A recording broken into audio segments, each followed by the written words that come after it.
Hello everyone, welcome to RR blouse design. तो 21 days blouse challenge में आज हम हर्षू नेक ब्लाउज की कटिंग और स्टिचिंग सीखेंगे। बाकी डेज में हमने जो जो ब्लाउज पैटर्न सीखे हैं उनकी प्लेलिस्ट मैंने चैनल पे बनाई हुई है 21 डेज ब्लाउज चैलेंज के नाम से। वहां से जाके आप चेकआउट कर सकते हैं। और अगर आप चैनल पर नए हैं तो चैनल को भी सब्सक्राइब कर लीजिए ताकि आने वाले ब्लाउज का पैटर्न आप सीख सके। तो हर्षू नेक ब्लाउज का जो बैक पार्ट रहता है ना, वो पीछे से पैक रहता है और जो हमारा फ्रंट वाला पार्ट रहता है उसका नेक डीप रहता है। बैक पार्ट का नेक कॉलर वाले ब्लाउज की तरह पैक रहेगा और जो हमारा फ्रंट वाला पार्ट रहेगा उसका नेक डीप रहेगा। तो इसमें जो शोल्डर और आर्म होल की मार्किंग होती है वो बैक पार्ट के लिए अलग होती है और फ्रंट पार्ट के लिए अलग होती है। अब इसका जो मेजरमेंट रहता है वो थोड़ा कंफ्यूजिंग रहता है, तो मैं कोशिश करूंगी कि आपको इजी तरीके से समझा सकूं कि बैक पार्ट की मार्किंग कैसे करनी है और फ्रंट पार्ट की मार्किंग कैसे करनी है। बाकी जो हमारी स्लीव रहेंगी वो हमारी पफ स्लीव रहेंगी और जो ये पफ रहेगा ना वो ऊपर शोल्डर पे आएगा। ये फुल पफ नहीं है हमारा, ऊपर ऊपर बस शोल्डर तक आएगा। तो आज हम इस तरह की स्लीव डिजाइन बनाएंगे और हर्षू नेक ब्लाउज की कटिंग और स्टिचिंग सीखेंगे। तो सबसे पहले हम बैक पार्ट को कट करना देखेंगे। ये हमारे ब्लाउज का मेजरमेंट है, इसी के अकॉर्डिंग हम सारी मार्किंग करेंगे। हमारे चेस्ट का साइज कितना है, 38 है। और ये हमारे फुल बस्ट का मेजरमेंट है। जो हमारा अपर बस्ट है वो हमारा 37 इंच का है। अब लोगों को कंफ्यूजन रहता है कि जब भी हम ब्लाउज की मार्किंग करते हैं तो हम कौन सा बस्ट साइज यूज करें। तो आपको आपका फुल बस्ट यूज करना है, जितना भी आपका फुल बस्ट का साइज रहेगा वो यूज होगा। बाकी जो हमारा अपर बस्ट रहता है वो जब हम ब्लाउज में फिटिंग डालते हैं ना तब यूज करते हैं। तो अगर आप ब्लाउज में सही तरीके से फिटिंग डालना सीखना चाहते हैं तो आप हमें कमेंट में बता सकते हैं। हम उसके लिए एक अलग से वीडियो बना देंगे कि फुल बस्ट और अपर बस्ट का यूज करते हुए ब्लाउज में फिटिंग कैसे डालें। अभी हम बैक पार्ट की मार्किंग करेंगे। तो सबसे पहले हम लेंथ के लिए निशान लगा लेंगे। तो हमारे ब्लाउज की जो लेंथ है वो 14 इंच है, उसमें 1 इंच प्लस करके हम 15 इंच पे निशान लगाएंगे। सबसे पहले यहाँ पे एक स्ट्रेट लाइन खींच लेंगे और यहीं से हम लंबाई के लिए निशान लगाएंगे। तो यहाँ से हम 15 इंच पे निशान लगा लेंगे। आपके ब्लाउज की जितनी भी लेंथ रहेगी उसमें आपको 1 इंच प्लस करके निशान लगाना है। अभी हम ये निशान 15 इंच पे लगाएंगे।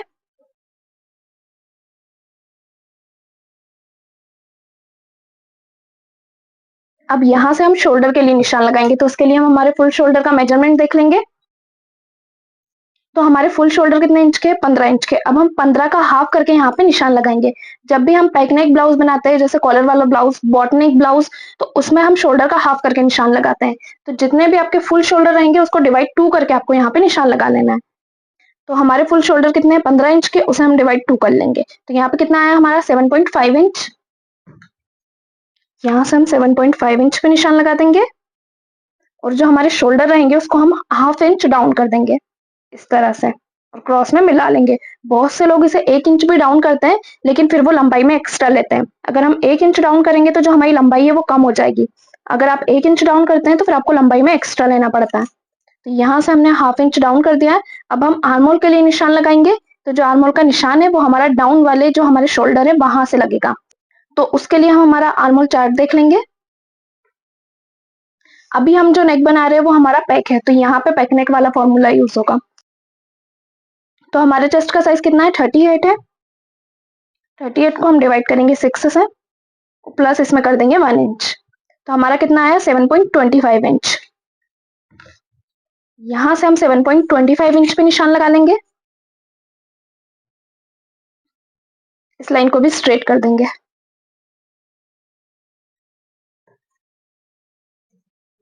अब जितने हमने यहाँ पे शोल्डर रखे हैं ना उतना ही हम आर्म होल के लिए भी निशान लगा लेंगे। तो यहाँ से भी हम 7.5 इंच पे निशान लगा लेंगे। अब हम चेस्ट के लिए निशान लगाएंगे। तो हमारे चेस्ट का साइज कितना है, 38 है। जब भी हम पैकनेक ब्लाउज बनाते हैं ना तो हमें अपने चेस्ट के साइज में 1 इंच प्लस करना होता है। जितना भी आपके चेस्ट का साइज रहेगा ना उसमें आपको 1 इंच प्लस कर लेना है। तो हमारे चेस्ट का साइज 38 है, इसमें हम +1 करेंगे तो कितना हो जाएगा, 39। तो अब 39 को आपको डिवाइड 4 करना है। तो हमारा कितना आया, 9.75 इंच। पैक नेक रहता है ना तो वो बॉडी पे जाके फैलता नहीं है, इसलिए हमें यहाँ पे लूजिंग ऐड करनी पड़ती है। तो लूजिंग ऐड करने के बाद हमारा कितना आया, ये 9.75 इंच। तो यहाँ से हम 9.75 इंच पे निशान लगा देंगे, प्लस इसमें 1.5 इंच का सिलाई मार्जिन ऐड कर देंगे। अब शोल्डर से लेके आर्म होल तक का हम एक सेंटर निकाल लेंगे। इस तरह से इंच टेप को रखते हुए आपको इसे फोल्ड कर लेना है। अब ये जो हमारा सेंटर आया है ना, यहाँ से हम आधा इंच कम करके निशान लगाएंगे। जितने भी हमने शोल्डर रखे होंगे ना उसमें से आधा इंच कम करके हम ये निशान लगाएंगे। तो हमारे फुल शोल्डर 7.5 इंच के हैं, उसमें से आधा इंच कम करके हम ये निशान 7 इंच पे लगाएंगे और इस तरह क्रॉस में मिला देंगे। अब हम वेस्ट के लिए निशान लगा लेंगे। तो हमारी वेस्ट कितने इंच की है? तो वेस्ट है हमारी 35 इंच की। इसे भी हम डिवाइड 4 कर लेंगे। कितना आया हमारा? 8.75 इंच। यहां से हम 8.75 इंच पे निशान लगा देंगे। अब यहाँ पे हम सिलाई मार्जिन रखेंगे। तो जो हमने 1.5 इंच का सिलाई मार्जिन लिया है ना, उसमें 1 इंच एक्स्ट्रा और हम ऐड कर देंगे। 1 इंच एक्स्ट्रा हम क्यों ऐड करेंगे? क्योंकि बैक पार्ट में हम टक्स डालने वाले हैं। तो अब जो यहाँ पे हमारा सिलाई मार्जिन रहेगा वो 2.5 इंच का रहेगा। अगर आप बैक पार्ट में टक्स नहीं रख रहे हैं तो फिर जो सिलाई मार्जिन आप लेंगे वो 1.5 इंच का ही लेंगे। अब इन्हें भी हम मिला देंगे। तो जो हमारी फर्स्ट वाली लाइन रहेगी वो हल्की सी क्रॉस में जाएगी, और जो हमारी मार्जिन वाली लाइन रहेगी वो सेम रहेगी। अब यहाँ से हम टक्स के लिए भी निशान लगा लेंगे। तो ये निशान हम 4 इंच पे लगाएंगे। यहाँ से भी हम 4 इंच पे निशान लगाएंगे, और नीचे से भी आपको निशान 4 इंच पे लगाना है, और दोनों साइड से हमारा 0.2 इंच पे लगेगा, और इसे मिला लेंगे। अब हम बैक पार्ट में गहराई के लिए निशान लगाएंगे कि आर्म होल की गहराई कितने इंच पे देनी होती है। तो जब भी आप बैक पार्ट की मार्किंग करते हैं तो ये गहराई का निशान हम 1 इंच पे लगाते हैं। तो यहाँ से हम 1 इंच पे निशान लगा लेंगे, और इसको गोलाई में मिला लेंगे।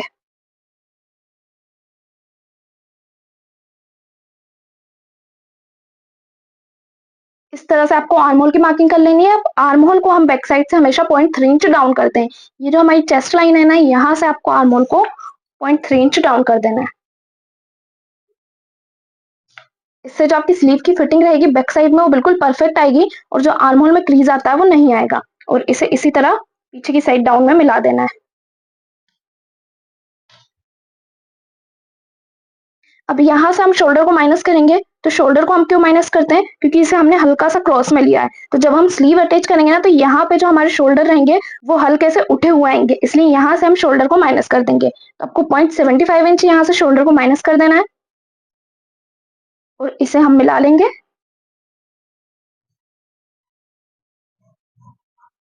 तो अब हमारी स्लीव की फिटिंग बिल्कुल परफेक्ट आएगी। अब हम रेडी शोल्डर के लिए निशान लगाएंगे यहाँ से। तो हमारे रेडी शोल्डर कितने इंच के हैं? 3.5 इंच के। उसमें हम 1 इंच सिलाई मार्जिन का ऐड कर देंगे। तो हम ये निशान 4.5 इंच पे लगाएंगे।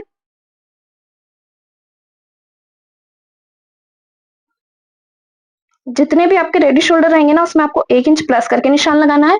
और ये जो हमने 0.75 इंच के शोल्डर माइनस किए, यहीं से हम रेडी शोल्डर के लिए निशान लगाएंगे। तो ये हमारी नेक की विड्थ रहेगी। तो बैक पार्ट के नेक की विड्थ हमारी कितनी आई है? 2.5 इंच। अब नेक लंबाई के लिए निशान लगाएंगे। तो जो हमारा बैक वाला नेक है वो हमारा कॉलर वाला नेक है, और कॉलर वाला नेक हम जब भी बनाते हैं उसे हम 1 इंच से ज्यादा लंबा नहीं रखते हैं। तो यहाँ से हम 1 इंच पे निशान लगा देंगे, और इसमें हम कॉलर अटैच नहीं करेंगे, बस इसका शेप वैसा रहेगा। यहाँ से भी 2.5 इंच पे निशान लगा के एक बॉक्स बना लेंगे। अब ऊपर की साइड से हम इसकी गोलाई दे देंगे इस तरह से, और गोलाई का निशान आपको यहीं तक लगाना है, क्योंकि बाकी जो हमारा शोल्डर रहेगा ना वो सिलाई में चला जाएगा। तो इस तरह से आपको बैक पार्ट की मार्किंग कर लेनी है। क्लियर हुआ आपको किस तरह से बैक पार्ट की मार्किंग करनी होती है? और फ्रंट पार्ट की मार्किंग करना भी हम समझेंगे, तो आपको वीडियो को बिना स्किप किए एंड तक देखना है, क्योंकि जब भी आप वीडियो को स्किप करते हैं ना, तो जो हमारे मेन पॉइंट रहते हैं वो छूट जाते हैं, फिर ब्लाउज की फिटिंग में प्रॉब्लम आती है। अब ये जो बैक पार्ट की मार्किंग हमने की है इसे कट कर लेंगे।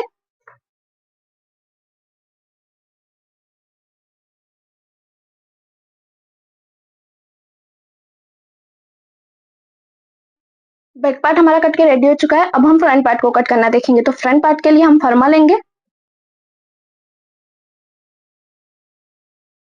तो यहाँ पे हमने फ्रंट को कट करने के लिए फर्मा ले लिया। अब इसमें भी सबसे पहले हम अपनी लंबाई के लिए निशान लगा लेंगे। तो हमारी लंबाई कितने इंच की थी? 14 इंच की।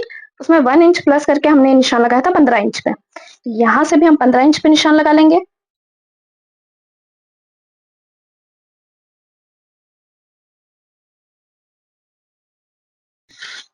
अब हम शोल्डर के लिए निशान लगाएंगे। तो जो हमारे फ्रंट का नेक है वो डीप है।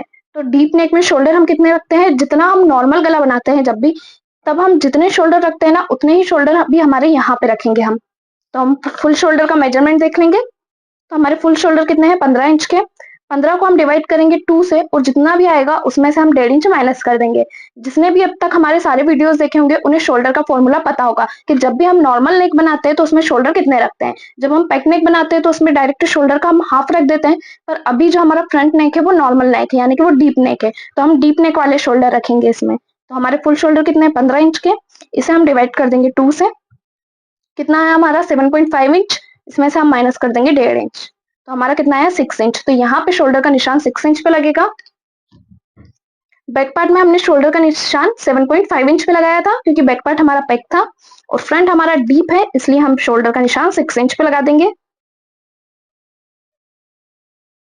और इसमें भी शोल्डर हम बैक साइड में 1/2 इंच डाउन कर देंगे और इसे भी क्रॉस में मिला लेंगे।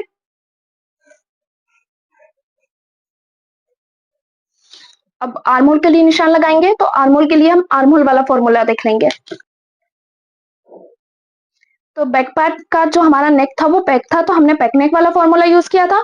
अब जो हमारा फ्रंट वाला पार्ट है उसका नेक डीप है, तो डीप नेक वाला फॉर्मूला यूज करेंगे। तो हमारे चेस्ट का साइज कितना है 38, उसे हम डिवाइड कर देंगे 6 से और प्लस उसमें हम 0.5 इंच कर देंगे, तो हमारा कितना है 6.5 इंच। तो यहां से हम 6.5 इंच पे निशान लगा लेंगे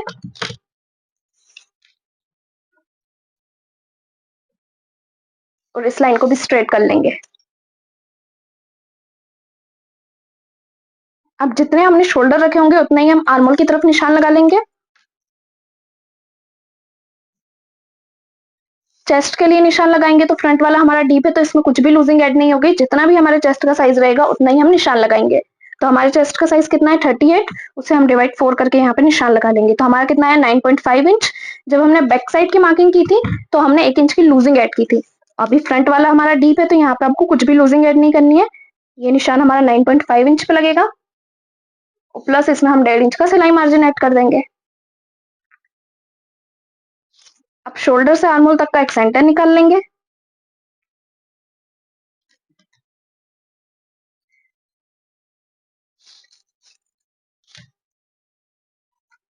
ये जो हमने सेंटर निकाला है ना, इसमें 1/2 इंच कम करते हुए हम निशान लगाएंगे।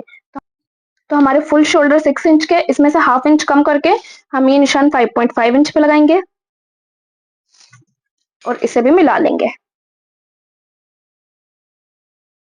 अब बैक पार्ट में हमने गहराई का निशान 1 इंच पे लगाया था, फ्रंट पार्ट में आपको ये निशान 1/2 इंच पे लगाना है। तो यहाँ से हम 1/2 इंच पे निशान लगाएंगे गहराई के लिए और इसे भी गोलाई में मिला लेंगे।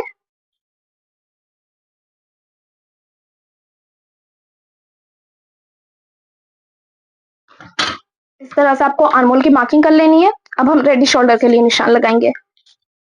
तो रेडी शोल्डर हमारे कितने इंच के, 3.5 इंच के, उसमें 1 इंच प्लस करके हमें निशान 4.5 इंच पे लगाएंगे। जो हमारे रेडी शोल्डर रहेंगे ना, वो बैक पार्ट और फ्रंट पार्ट दोनों में सेम रहेंगे, ताकि जो हमारा शोल्डर रहे वो बिल्कुल परफेक्ट आए। और जो हमारे नेक रहते हैं उनकी विड्थ अलग अलग रहती है। जैसे बैक पार्ट में जो हमारी विड्थ थी नेक की वो 2.5 इंच आई थी, और फ्रंट पार्ट में जो हमारी नेक की विड्थ है वो कितनी आई है, ये हमारी 1.5 इंच आई है। तो बाकी शोल्डर तो हमारे सेम रहते हैं, नेक की विड्थ अलग अलग रहती है। अब ये जो हमें शोल्डर मिले हैं ना, यहीं से हम अपने प्रिंसेस कट के लिए मार्किंग करेंगे। तो इंच टेप को रखते हुए शोल्डर का सेंटर निकाल लेंगे। अब ये जो हमने शोल्डर निकाला है ना, यहाँ से हम शोल्डर टू एपेक्स के लिए मार्किंग करेंगे। तो हमारे शोल्डर टू एपेक्स कितने हैं, शोल्डर टू एपेक्स है हमारे 9.25 इंच।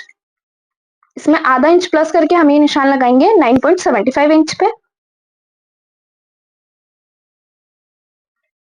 अब हमारा एपेक्स टू एपेक्स कितना है 8 इंच। इसका भी हम हाफ करके निशान लगा लेंगे, तो 8 का हाफ करेंगे तो हमारा कितना आएगा 4 इंच। तो यहाँ से हम 4 इंच पे निशान लगा लेंगे।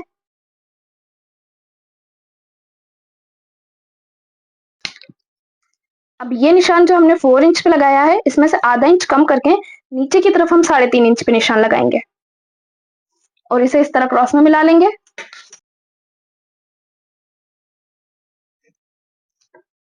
अब हम डॉट पॉइंट के लिए निशान लगाएंगे। तो जब भी हमारे चेस्ट का साइज 36 से ऊपर रहता है तो ये डॉट पॉइंट की मार्किंग हम 2 इंच पे करते हैं, और 36 से कम रहता है तो हमारा डॉट पॉइंट कितने इंच पे आता है, 1.5 इंच पे आता है। अभी हमारे चेस्ट का साइज 38 है, यानी कि 36 से ऊपर है, तो इसके लिए हम डॉट पॉइंट का निशान 2 इंच पे लगाएंगे और इसे क्रॉस में मिला लेंगे।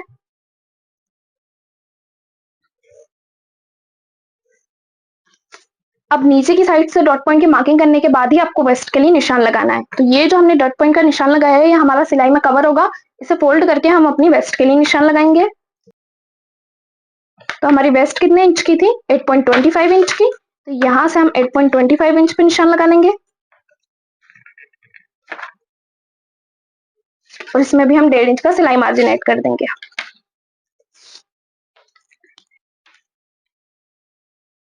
इन्हें भी मिला लेंगे।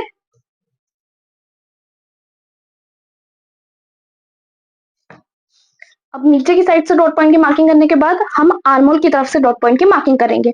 तो यहाँ भी हमारे डॉट पॉइंट का निशान कितने इंच पे लगता है? जब भी चेस्ट का साइज 36 से ऊपर रहेगा आपको निशान 1.5 इंच पे लगाना है, और 36 से कम है तो 1.25 इंच पे लगाना है। अब 1.5 का हम हाफ कर लेंगे, और जितना भी आएगा उसका हम यहाँ पे निशान लगा लेंगे। सबसे पहले आपको डॉट पॉइंट के लिए मार्किंग कर लेनी है 1.5 इंच पे, और इसे आपके एपेक्स पॉइंट से मिला देना है। उसके बाद इसका हाफ कर लेना है आपको, जितना भी आएगा उसका निशान यहाँ पे लगा लेना है, और यहाँ से वापस हम 1.5 इंच पे निशान लगाएंगे। तो इससे आपको पता चल जाएगा कि आपका डॉट पॉइंट कितने इंच पे कवर होगा। अब इसे भी हम अपने एपेक्स पॉइंट से मिला लेंगे, और इस लाइन को आपको बाहर तक जाने देना है। अब जो हमारा नीचे वाला डॉट पॉइंट है उसका हम शेप देंगे। शेप देने के लिए इसको हम सेंटर निकाल लेंगे। इस तरह से आपको इस लाइन के 3 सेंटर निकालने हैं। तो ऊपर से भी हम एक सेंटर निकालेंगे, और नीचे से भी हम एक सेंटर निकालेंगे। जो हमारा बीच वाला सेंटर रहेगा ना, उससे हम 0.3 इंच ऊपर की तरफ निशान लगाएंगे, और इस तरह शेप दे देंगे।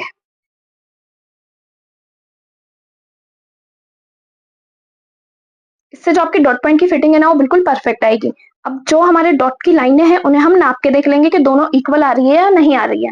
दोनों इक्वल आनी चाहिए, जिससे हमारे दोनों पार्ट है वो बिल्कुल परफेक्ट रहेंगे। जब हम स्टिच करेंगे दोनों इक्वल आएंगे, एक बड़ा या एक छोटा नहीं रहेगा। तो सबसे पहले नीचे वाली डॉट पॉइंट की लाइन को हम नापेंगे। तो ये हमारी 5.1 इंच पर रेडी हो रही है। सेकेंड वाली जहां भी 5.1 इंच पर रेडी हो रही होगी वहां पे आपको निशान लगा देना है।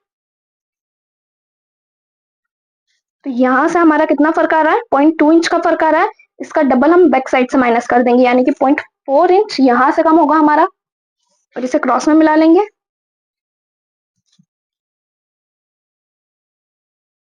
इस तरह से। अब जो हमारा फ्रंट वाला साइड है वहां से भी हम 1 इंच ऊपर आएंगे, और इसे भी अपने डॉट पॉइंट से मिला देंगे। अब इन दोनों को जैसे हमने नाप कर देखा वैसे ही ऊपर वाली लाइनों को भी हम नाप के देख लेंगे। तो जो हमारी फर्स्ट वाली लाइन है वो हमारी 5 इंच पर रेडी हो रही है। दूसरी आपकी जहां भी 5 इंच पर रेडी हो रही होगी वहां पे आपको निशान लगा देना है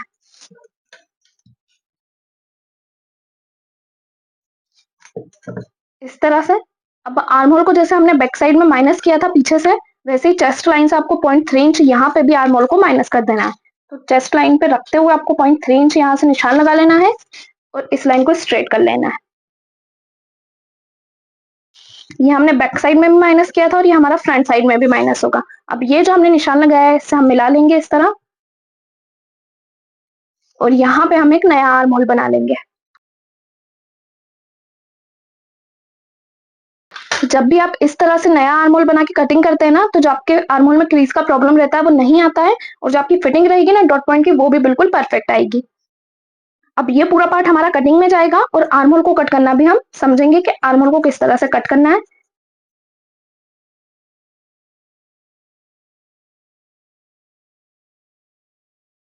तो जहां जहां मैंने इस तरह से फिल किया है ना वो सारा पार्ट हमारा कटिंग में चला जाएगा। अब हम नेक की मार्किंग करना देखेंगे। तो यहाँ से हमारी नेक की विड्थ कितनी आई थी? 1.5 इंच। नेक लंबाई के लिए हम निशान लगा लेंगे। तो फ्रंट के नेक की लंबाई हमारी 6.5 इंच है, तो यहाँ से हम 6.5 इंच पे निशान लगा लेंगे। अब यहाँ से हमें नेक की चौड़ाई कितनी रखनी है? तो जितना भी आपका नेक आया होगा ना उसमें आपको 2 इंच प्लस करके यहाँ से नेक की चौड़ाई ऐड कर देनी है, क्योंकि अभी जो हम नेक बना रहे हैं ना फ्रंट का, वो फ्रंट से बहुत ज्यादा फैला हुआ है, ब्रॉड है, क्योंकि ये हमारा हर्षु नेक है। तो यहाँ पे जो हमारी नेक की चौड़ाई रहती है ना वो हमें ज्यादा ही रखनी होती है। तो अभी हमारा नेक कितना आया? 1.5 आया, उसमें हम प्लस 2 इंच करेंगे, तो हमारा कितना आया? 3.5 इंच, यानी कि जो हमारी नेक की विड्थ रहेगी यहाँ से उसके लिए हम 3.5 इंच पे निशान लगाएंगे। तो यहाँ से हम इसे 3.5 इंच तक चौड़ा रखेंगे,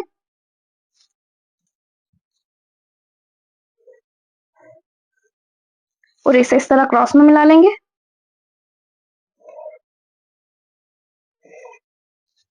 और यहीं से इसकी गोलाई दे देंगे।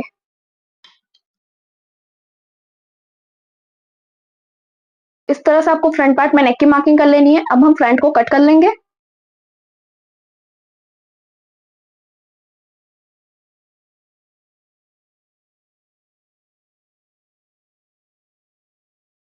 अब यहाँ से हम आर्म होल को कट करना देखेंगे, तो जो आपका फर्स्ट वाला डॉट पॉइंट है उसे आपके सेकंड वाले डॉट पॉइंट के ऊपर आपको जमा लेना है।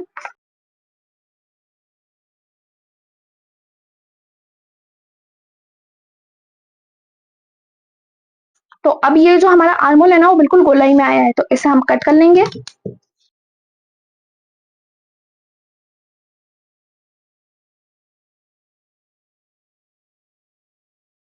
कट करने के बाद अब हम प्रिंसेस कट के लिए शेप देंगे। तो शेप देने के लिए आपको क्या करना है, ये जो हमारी डॉट पॉइंट वाली लाइन है ना ऊपर वाली, उसका एक सेंटर निकाल लेना है।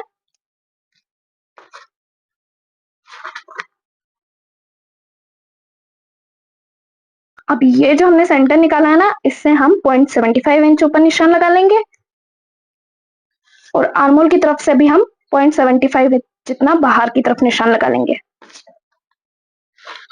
और इसकी गोलाई दे देंगे।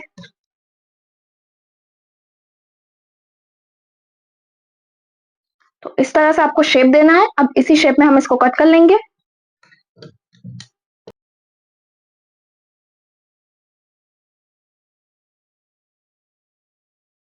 इस तरह से आपको दोनों पार्ट को कट कर लेना है, और अगर आपका यहाँ पे हल्का सा पॉइंट बन रहा होगा ना, तो इसको आपको गोलाई में ले लेना है। तो यहाँ पे हमारा हल्का सा पॉइंट है, इसे हम गोलाई में कट कर लेंगे। अब ये जो हमारे एपेक्स पॉइंट के निशान है ना, इसमें हम एक एक कट का निशान लगा लेंगे।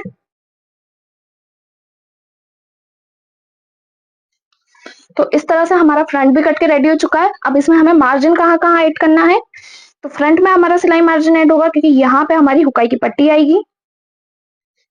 फ्रंट हम ओपन रखने वाले हैं। यहाँ पे हमारा ऐड होगा सिलाई मार्जिन, यहाँ पे भी हमारा सिलाई मार्जिन ऐड होगा। अब हम इसे फैब्रिक पे कट करना देखेंगे।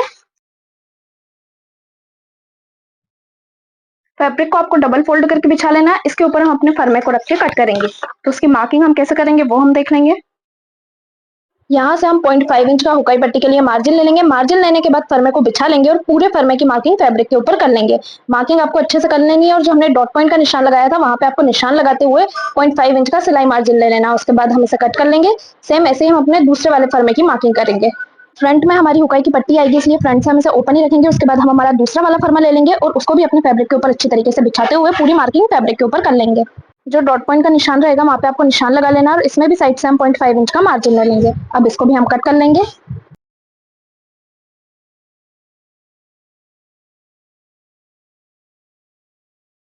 हमारा बैक पार्ट और फ्रंट पार्ट दोनों कट के रेडी हो चुके हैं। अब जो हमारा फ्रंट वाला पार्ट है उसका जो बैक साइड है, यानी कि जहां से हम फिटिंग डालते हैं, उसे हम अपने बैक पार्ट से नाप के देख लेंगे। तो ये जो आपका फिटिंग वाला साइड है उसे आपको बैक पार्ट के ऊपर रखना है, पीछे की साइड, ताकि जब हम दोनों पार्ट को स्टिच करें और फिटिंग डालें तो हमारे दोनों पार्ट इक्वल आए। यहाँ से नाप के देख लेना है कि आपके बैक और फ्रंट पार्ट दोनों इक्वल आ रहे हैं कि नहीं। तो यहाँ से जो हमारा बैक और फ्रंट पार्ट है वो दोनों इक्वल आ रहा है। फ्रंट वाला पार्ट में हल्का सा गैप आ रहा है, तो इसे बैक साइड से हम कट कर देंगे।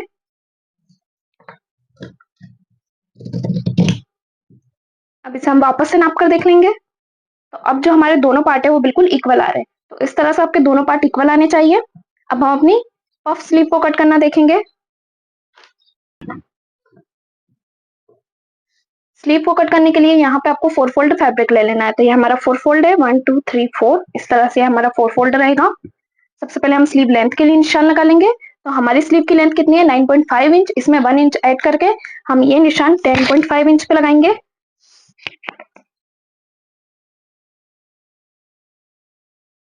अब अभी जो हम स्लीव बना रहे हैं वो हमारी पफ स्लीव है। तो पफ स्लीव में आपको 2 इंच एक्स्ट्रा ऐड करना पड़ता है लंबाई में।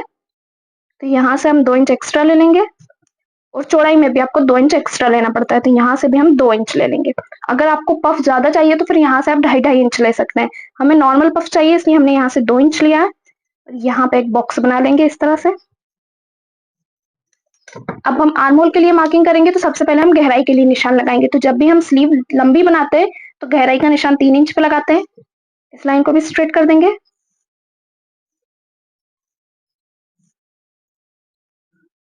अब आर्म होल के लिए हम अपना बैक पार्ट देख लेंगे कि आर्म होल का निशान कितने इंच पे लगाना है। तो यहाँ से आपको बैक पार्ट से नाप के देख लेना है। तो ये जो हमारा बैक पार्ट है इसमें शोल्डर इतना तो हमारा सिलाई में चला जाएगा। तो इस सिलाई का छोड़ते हुए आपको नापना है। जो आपकी चेस्ट लाइन है ना वहां तक नाप के देखना है। तो ये हमारा कितना आ रहा है, 8.5 इंच। इसमें से आधा इंच कम करके हम निशान लगाएंगे 8 इंच पे। सबसे पहले हम 2 इंच का निशान यहाँ पे भी लगा लेंगे। जो 2 इंच का निशान हमने यहाँ पे लगाया वो यहाँ पे भी लगा लेना है। तो ये 2 इंच को छोड़ते हुए हम यहाँ से निशान लगा लेंगे 8 इंच पे। आर्मोल हमारा 8.5 इंच आया था, उसमें से आधा इंच कम करके हमने निशान लगाया है। अब बैक साइड में हमने जितना भी सिलाई मार्जिन लिया होगा ना उतना ही हम यहाँ पे लेंगे अपनी स्लीव में। तो हमने कितना लिया है 1.5 इंच का, यहाँ से भी हम 1.5 इंच का मार्जिन ले लेंगे। अब इसका हम हाफ कर लेंगे। तो हमारा कितना है 4 इंच, 4 का भी हाफ करके हम यहाँ निशान लगाएंगे 2 इंच पे और यहीं से गोलाई दे देंगे स्लीव के लिए इस तरह से। स्लीव राउंड के लिए हम निशान लगा लेंगे। तो हमारा स्लीव राउंड कितना है 5.75 इंच। यहाँ से हम 5.75 इंच पे निशान लगाएंगे और यहाँ पे जो हमारा सिलाई मार्जिन रहेगा वो 2.5 इंच का रहेगा। इस तरह से आपको स्लीव की मार्किंग कर लेनी है। अब हम पफ के लिए मार्किंग करेंगे। तो यहाँ से जो हमारा पफ रहेगा वो हल्का सा गोलाई में आएगा। तो जो 2 इंच वाला हमने निशान लगाया था वहां से इस तरह हम गोलाई में मिलाते हुए अपनी आर्म होल वाली लाइन से मिला देंगे। अब इसे हम नाप के भी देख लेंगे। तो जहां भी आपका 8.5 इंच आ रहा होगा ना वहां पे आपको इस तरह से निशान लगा देना। तो हमारा 8.5 इंच यहाँ आ रहा था तो हमने यहाँ पे निशान लगा दिया। अब इसे हम कट कर लेंगे।